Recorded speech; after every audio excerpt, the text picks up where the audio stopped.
Johnny comes marching home again, hurrah, hurrah. We give him a hearty welcome then, hurrah, hurrah. The men will cheer and the boys will shout, the ladies they will all turn out and we'll all feel gay when Johnny comes marching home.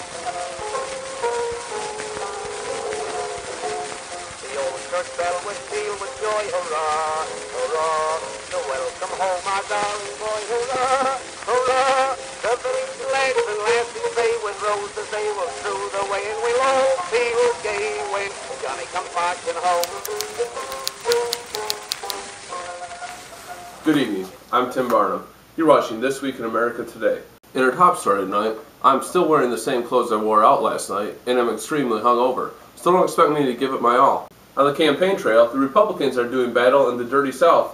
Primaries in Alabama and Mississippi are coming up, and Mitt Romney is trying to paint himself as a Southerner by using words like y'all and saying he likes grits. The states figure to be tough wins for Romney, as Newt Gingrich has had solid support in states widely considered to be racist. Oh, I'm alright. Puked in my mouth a little bit. Black velvet. Speaking of racism, Rick Santorum recently nabbed the endorsement of World Net Daily editor Joseph Farah. Farah, like many of today's racists, believes Obama was not born in the United States. Wow, Rick, there's an endorsement to be proud of. In real news this week, the city of Homs, Syria continues to be an all-out battle zone. The revolution against Syrian President Bashar al-Assad has been going on for about a year, and thousands are believed to have died in the fighting. Wrap it up. I'm being told we have to cut this story short due to time constraints, but we'll pick it up in the future when reports of death and fighting are sure to be identical to today's report. We now turn from depressing news to sports, where tonight we feature a special segment from Walter Stutzman and Melvin Butts. Walter Stutzman here alongside my colleague Melvin Butts. Pandemonium in the sports world this week with the release of Peyton Manning and the start of March Madness. And let's also not forget about the World Championships held in Denmark over the weekend. They were really hopping. Peyton Manning made stops in Denver and Arizona this week. Sources close to him say there were tons of Mexicans in Arizona and none in Denver. Yeah, I'd like to see him end up in a place like Arizona, or maybe a team like Miami. Somewhere where he could really lay out and bronze those milky white thighs. With the NCAA tournament starting this weekend, or tonight that is, fans are scrambling to fill out their brackets. Any crazy upsets we should know about, Melvin? I got Michigan State winning it all.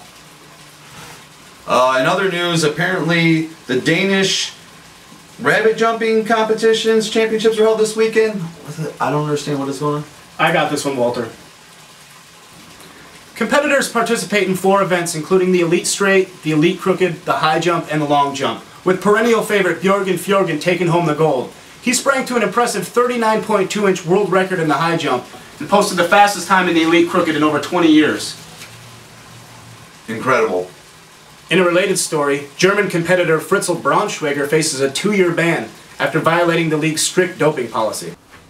That'll be enough, Melvin. Well, that concludes this week's sports. Back to you, Tim.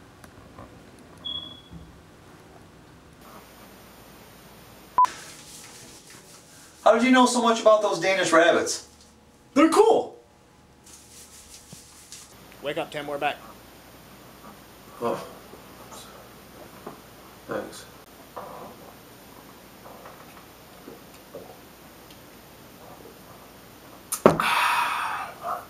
Better than candy. Finally, in entertainment tonight, we have the most important story in the history of the world. I'm talking, of course, about Snooki's pregnancy.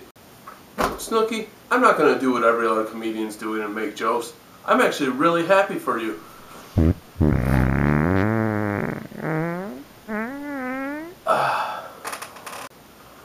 The self-proclaimed meatball, whose years of hard work and perseverance accumulated in well-deserved success on the Jersey Shore, excuse me, I'm sorry, I meant the obnoxious, talentless, walking pile of piss and liquor, is apparently with child with her fiancé Gianni. That wraps up another edition of the award-winning This Week in America Today, the most American show ever. Until next time, I'm Tim Barnum, signing off.